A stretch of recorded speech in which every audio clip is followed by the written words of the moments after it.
3월 15일 매일 성경 묵상을 시작하겠습니다. 오늘 우리에게 주신 하나님의 말씀은 누가복음 18장 1절에서 14절까지의 말씀입니다. 누가복음 18장 1절에서 14절까지의 말씀을 제가 봉독하겠습니다. 예수께서 그들에게 항상 기도하고 낙심하지 말아야 할 것을 비유로 말씀하여 이르시되, 어떤 도시에 하나님을 두려워하지 않고 사람을 무시하는 한 재판장이 있는데, 그 도시에 한 과부가 있어 자주 그에게 가서 내 원수에 대한 나의 원한을 풀어주소서 하되, 그가 얼마 동안 듣지 아니하다가 후에 속으로 생각하되, 내가 하나님을 두려워하지 않고 사람을 무시하나 이 과부가 나를 번거롭게 하니 내가 그 원한을 풀어주리라. 그렇지 않으면 늘 와서 나를 괴롭게 하리라 하였느니라. 주께서 또 이르시되, 불의한 재판장이 말한 것을 들으라. 하물며 하나님께서 그 밤낮 부르짖는 택하신 자들의 원한을 풀어주지 아니하시겠느냐? 그들에게 오래 참으시겠느냐? 내가 너희에게 이르노니 속히 그 원한을 풀어주시리라. 그러나 인자가 올 때에 세상에서 믿음을 보겠느냐 하시니라. 또 자기를 의롭다고 믿고 다른 사람을 멸시하는 자들에게 이 비유로 말씀하시되, 두 사람이 기도하러 성전에 올라가니 하나는 바리새인이요 하나는 세리라. 바리새인은 서서 따로 기도하여 이르되, 하나님이여, 나는 다른 사람들 곧 토색, 불의, 간음을 하는 자들과 같지 아니하고 이 세리와도 같지 아니함을 감사하나이다. 나는 일해에 2번씩 금식하고 또 소득의 11조를 드리나이다 하고, 세리는 멀리 서서 감히 눈을 들어 하늘을 쳐다보지도 못하고 다만 가슴을 치며 이르되, 하나님이여, 불쌍히 여기소서, 나는 죄인이로소이다 하였느니라. 내가 너희에게 이르노니 이에 저 바리새인이 아니고 이 사람이 의롭다 하심을 받고 그의 집으로 내려갔느니라. 무릇 자기를 높이는 자는 낮아지고 자기를 낮추는 자는 높아지리라 하시니라. 아멘. 예수님은 오늘 본문에서 2가지 비유를 말씀하셨습니다. 하나는 불의한 재판장의 비유고 또 하나는 바리새인과 세리의 비유입니다. 이 2개의 비유는 별개의 비유로서 가르치는 바도 다르고 의도하는 바도 다릅니다. 하지만 2 비유 모두 기도라는 신앙 행위에 대해 이야기하고 있다는 공통점이 있습니다. 그래서 오늘 이 시간에는 주님이 말씀하신 비유를 통해서 기도에 관해 우리가 배워야 할 자세는 어떤 것이 있는지를 한번 살펴보도록 하겠습니다.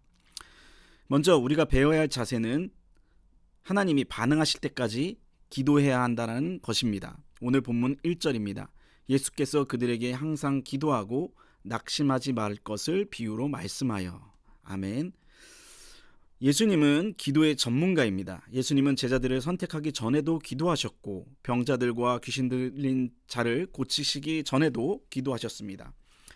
한마디로 주님의 삶은 기도의 삶이었습니다. 이런 주님께서 오늘 본문을 통해서 말씀하시기를 항상 기도하고 낙심하지 말라고 말씀하고 있습니다. 이것이 무슨 뜻입니까? 하나님께서 반응하실 때까지 기도를 중단해서는 안 된다라는 것입니다. 오늘 비유에 따르면 어느 마을에 불의한 재판장이 있었다고 합니다. 이 사람은 공의도 없고 정의도 없는 재판장이었습니다.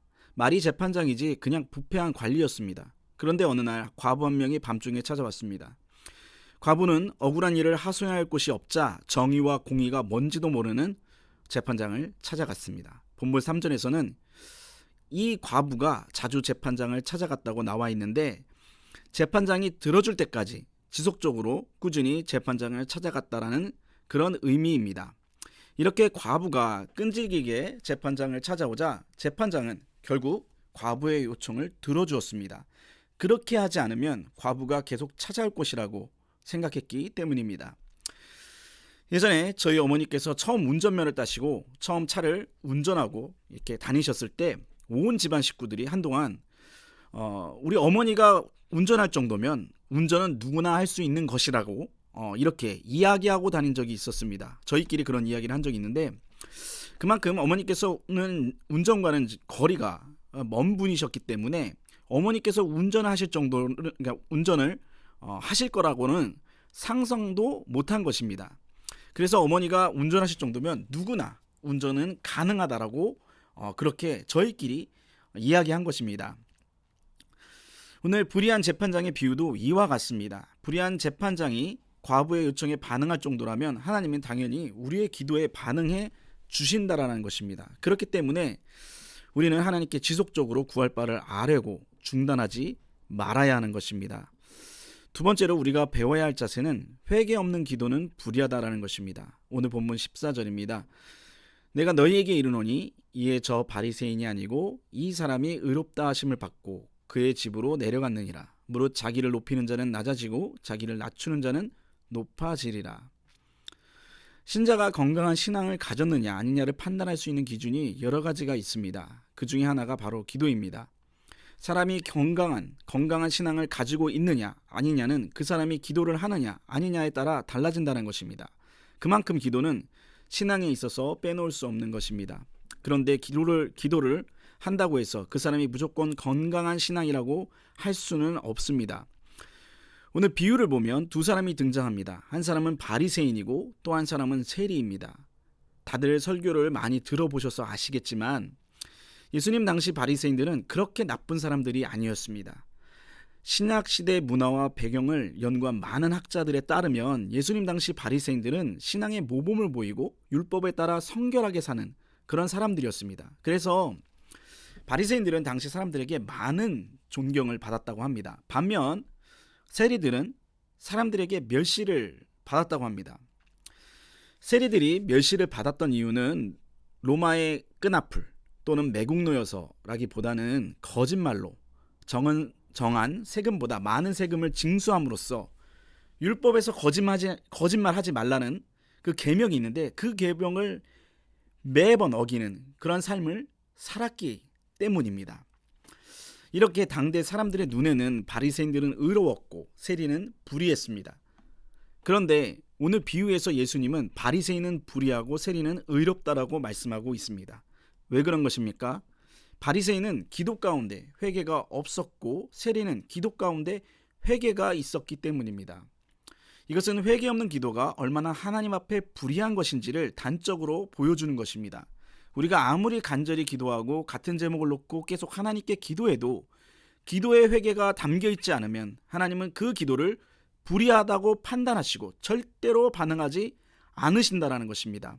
그렇기 때문에 우리는 기도 가운데 늘 우리 자신의 허물과 죄가를 돌아보고 하나님 앞에 철저히 자신을 깨트리는 회개의 자세를 가져야 하는 것입니다. 그럴 때 우리의 기도가 의로운 기도가 되고 하나님이 기뻐 받으시는 기도가 될 수 있는 것입니다. 하나님은 자비롭고 은혜로우십니다. 우리의 잘못된 과오를 철저히 돌이키면 하나님은 그 전에 하나님 앞에서 범했던 죄악을 책망하지 않으시고 용서해 주십니다. 우리는 이 사실을 붙들고 늘 기도하기 전에 자신의 죄악을 돌아보며 회개하는 자세를 갖추어야 합니다. 말씀의 결론을 맺겠습니다. 우리는 오늘 예수님의 비유를 통해서 기도의 두 가지 자세를 배웠습니다. 먼저 우리는 하나님이 반응하실 때까지 계속 기도해야 합니다. 기도는 단회적인 그러한 끝나는 점이 아니라 지속적으로 이어지는 선과 같습니다. 그렇게 기도할 때 하나님이 반응하신다는 것입니다. 또한 우리는 기도 가운데 회개를 담아 하나님께 올려드려야 합니다. 아무리 기도를 많이 하고 기도의 사람이라고 해도 자신을 돌아보지 않고 회개하지 않으면 그 사람은 하나님 앞에 불의한 사람입니다. 하나님은 그런 불의한 사람의 기도를 듣지 않으십니다. 반면 하나님은 우리가 자신을 돌아보며 회개의 기도를 드릴 때 그 기도를 의롭다 여기시고 반응하십니다. 언제나 지속적으로 기도하며 자신을 돌아보며 의로운 기도를 하나님께 드리는 저와 여러분 되기를 부탁드립니다. 기도하겠습니다. 하나님 아버지, 죄악 가운데 죽을 수밖에 없는 우리에게 구원을 허락해 주시고 우리에게 기도의 특권을 허락해 주심을 감사드립니다. 그러나 하나님, 우리는 기도하다가도 낙심할 때가 많이 있습니다. 우리의 믿음 없음을 용서해 주시고 하나님께서 반응하실 때까지 기도의 끈을 놓지 않는 믿음의 사람이 되도록 도와주시옵소서. 또한 기도 전에 우리의 허물과 죄는 없는지를 돌아보기를 원합니다. 혹여나 우리의 죄가와 허물이 있다면 반드시 기도 전에 철저히 회개할 수 있도록 도와주셔서 하나님 앞에 의로운 기도를 드릴 수 있는 우리 모두가 되게 도와주시옵소서. 예수님의 이름으로 기도합니다. 아멘. 다 같이 주기도문으로 매일 성경 묵상을 마치도록 하겠습니다. 하늘에 계신 우리 아버지, 아버지의 이름을 거룩하게 하시며 아버지의 나라가 오게 하시며 아버지의 뜻이 하늘에서와 같이 땅에서도 이루어지게 하소서. 오늘 우리에게 일용할 양식을 주시고 우리가 우리에게 잘못한 사람을 용서하여 준 것 같이 우리 죄를 용서하여 주시고 우리를 시험에 빠지지 않게 하시고 악에서 구하소서. 나라와 권능과 영광이 영원히 아버지의 것입니다. 아멘.